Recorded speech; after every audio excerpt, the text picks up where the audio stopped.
मोदी जी खुद से एक इंस्पिरेशन है हमारे लिए। तो जिस दिन से शुभेंदु दादा हमारे कैंडिडेट बने हैं उस दिन से बीजेपी यहाँ से जीत रही है। भय का माहौल भी है क्या? का माहौल तो पूरा बनाया रखा है लोगों ने, क्योंकि घर घर जाके थ्रेट कर रहे हैं ये लोग। बंगाल सबसे पिछड़ा स्टेट है, उसका वजह ये है 30 साल कांग्रेस की राज थी, उन लोग ने बर्बाद किया है।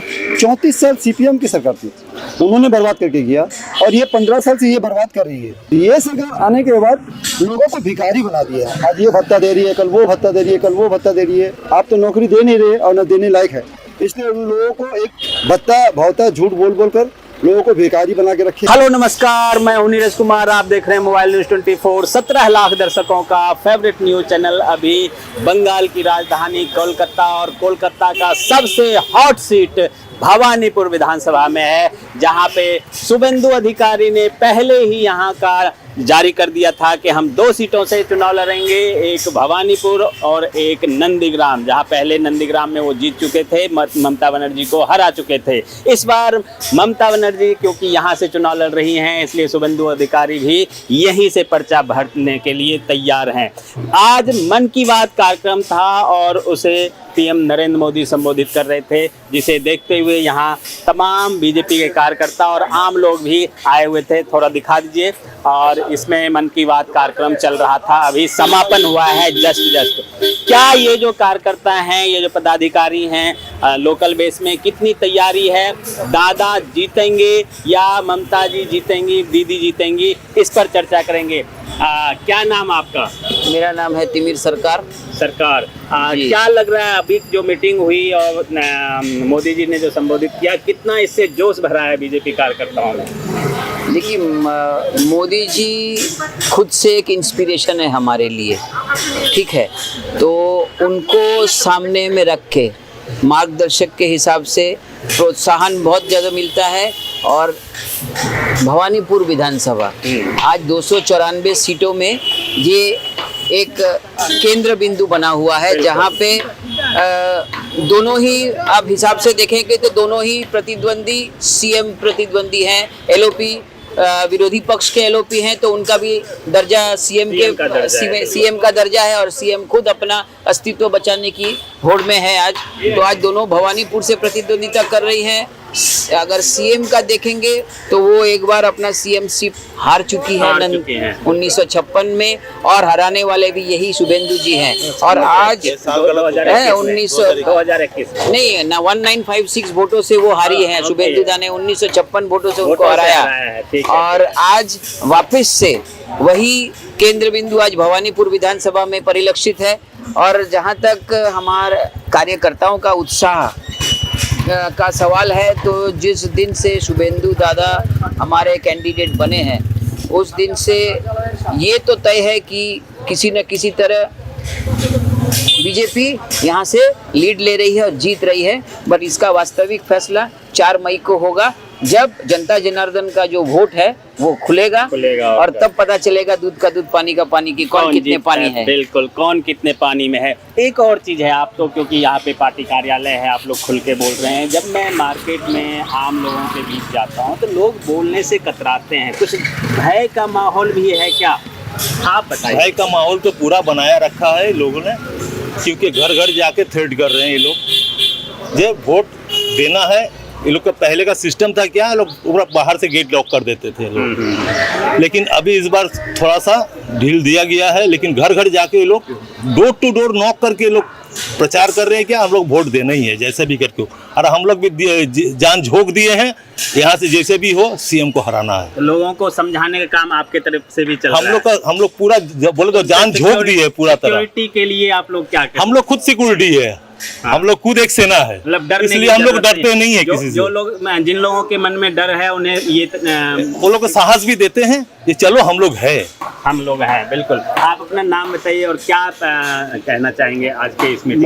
मेरा नाम मनोज गुप्ता, मैं भवानीपुर वार्ड 70 से मंडल 1 से हूँ। क्या आज के मीटिंग के बारे में क्या कहना चाहेंगे? मीटिंग के बारे में किस मीटिंग मतलब अभी जो इधर मन की बात कार्यक्रम में आप इकट्ठा हुए? देखिए, मन की बात कार्यक्रम तो हम लोग का अपना 132 एपिसोड चल रहा है आज का लेकर। तो मन की बात तो मोदी जी जब से बैठे तब से ही चालू हुआ है, और मन की बात से ऐसा ऐसा ज्ञान लोगों को घर बैठे मिल जाते हैं, जो गांव क्षेत्र कोने कोने देश में जहां भी जो डेवलपमेंट हो रहा है, या गरीब हो या किसान हो, किसी का भी, वो लोगों को जानकारी मिल रही है। बिल्कुल। ये एक सुविधा हो जाती है। और इलेक्शन के बारे में क्या कहेंगे? अभी जो इलेक्शन चल देखिए, इलेक्शन ऐसा है ना कि बंगाल में, मैं आपको बता दूं, बंगाल सबसे पिछड़ा स्टेट है। उसका वजह ये है कि 1947 का पहले से ही पिछड़ा है। 30 साल यहाँ पर पहले नक्सल थे, उन लोग ने बर्बाद किया। फिर 30 साल कांग्रेस की राज थी, उन लोग ने बर्बाद किया। 34 साल सीपीएम की सरकार थी, उन्होंने बर्बाद करके किया। और ये 15 साल से ये बर्बाद कर रही है। सीपीएम की सरकार की जो नियम थे कि लोगों को मतलब काम काज करना नहीं है, बैठ के खाना है, ऐसा व्यवस्था मतलब कोड़िया बना दिया था। और ये सरकार आने के बाद लोगों को भिखारी बना दिया। आज ये भत्ता दे रही है, कल वो भत्ता दे रही है, कल वो भत्ता दे रही है। जबकि यहाँ पर करीब करीब 7,500 छोटा से मीडियम से बड़ा कारखाना, कल कारखाना कंपनी बंद हो चुकी है। बंद हो चुके हैं। तो यहाँ तो है ही नहीं, बल्कि जीएसटी के जो टैक्स उठ रहे हैं उसमें से लोगों को जो सरकारी नौकरी कर रहे हैं, जो पुलिस भी है, उन लोगों का महीना काट के ये भत्ता वगैरह दिया जा रहा है। ये भत्ता देने का मतलब हो गया भिखारी बनाकर उन लोगों को पैसा देना। बिल्कुल। आपको, आप लोग कहीं अपनी ना कल कारखाना, ना फैक्ट्री है, ना कुछ है, ना डेवलपमेंट है, आप तो नौकरी दे नहीं रहे और ना देने लायक है।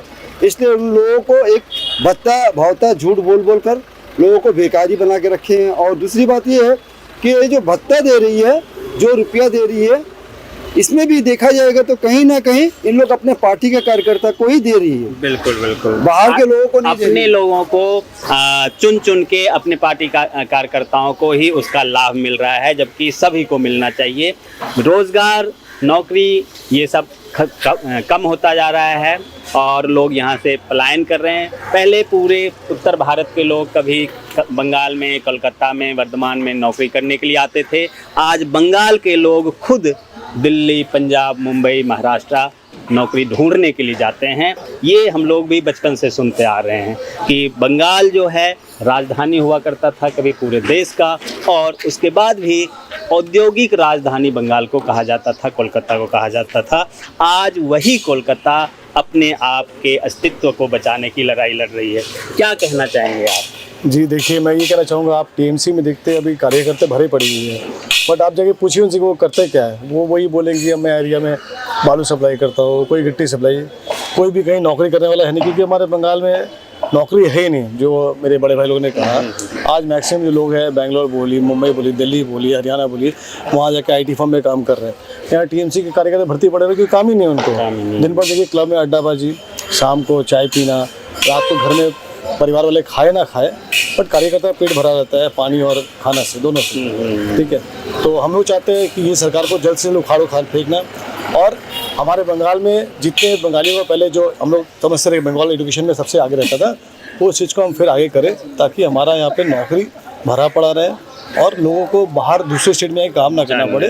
हमारे वेस्ट बंगाल में ही नौकरी का साधन है। बिल्कुल। तो जो पहले बंगाल उज्जवल भविष्य था, एक बार फिर से बंगाल के लोग चाहते हैं कि बंगाल फिर से पुराने बंगाल की तरफ, भविष्य की तरफ बंगाल का रुख हो और बंगाल का विकास हो, बंगाल का डेवलपमेंट हो, सबका विकास हो, सबका साथ सबका विकास। मोदी जी का ये भी है। ममता बनर्जी के बारे में मैं एक बात बोलना चाहूँगा कि ममता बनर्जी ने जो यहाँ इलेक्शन के लिए खड़ी हुई है और हमारे शुभेंदु अधिकारी जी जो खड़े हुए हैं, तो आप ये समझ करके लिख के रखिए, जिस दिन काउंटिंग होगा ममता बनर्जी कंफर्म हार रही है। बोले इसकी वजह क्या है, मैं बता दूं कि लास्ट टाइम उन्होंने 2021 में 28,000 प्लस वोट से उन्होंने यहाँ लीड दी थी। इसके लीड लेने का वजह ये है कि बूथ दखल, लोगों को वोट में नहीं उतारना, नॉन बंगाली को जो है, हम लोग मतलब हिंदी भाषा भाषी है, जो लोग बिजनेसमैन काम करने वाले हैं, उन लोगों को घर में एक रात पहले बम्बिंग करते हैं और दरवाजा गेट में लॉक करके उन लोगों को वोट के लिए उतारा नहीं जाता, और वही वोट इन लोग बूथ दखल करके अपने टीएमसी में वोट दिलवाते हैं कार्यकर्ताओं से। इस बार 66,000 प्लस वोट कट चुके हैं, जो जाली वोट हो या मरा वोट हो, भवानीपुर से, और 28,000 वोट से जीते। बीजेपी के जो जितने वोटर है वो एक भी फॉल्स वोटर नहीं है, तो ये गारंटी है कि इस बार तो वो हार रही है, उनका फॉल्स वोट खत्म हो गया है, मरा वोट या ट्रांसफर वोट ये तो उनको मिलने वाला नहीं है, ये तो कट चुका है। अब रहा जेन्युइन वोट, तो अपने लोग का वोट इसलिए पड़ेंगे कि जो वोट नहीं दे पा रहे थे वो वोट पड़ेंगे और हिम्मत करके वोट पड़ेंगे।